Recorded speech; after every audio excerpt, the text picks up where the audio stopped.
বিশ্ব পরিবেশ দিবস প্রত্যেক বছর আমরা এই দিনটি স্মরণ করে সামনে রেখে আমরা গাছ রোপণ করি, নতুন গাছ লাগাই।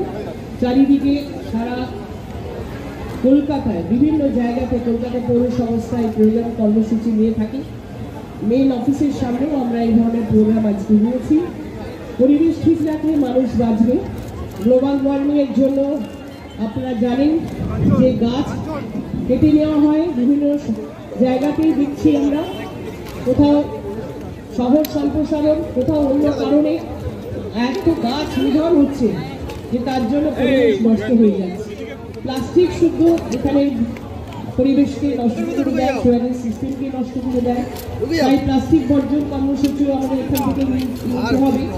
শুধু তাই নয়, এলাকায় জলাশয় সংস্কার করতে হবে। জলাশয় বোঝানো চলবে না, যেখানে হবে সেখানে প্রতিবাদে নাম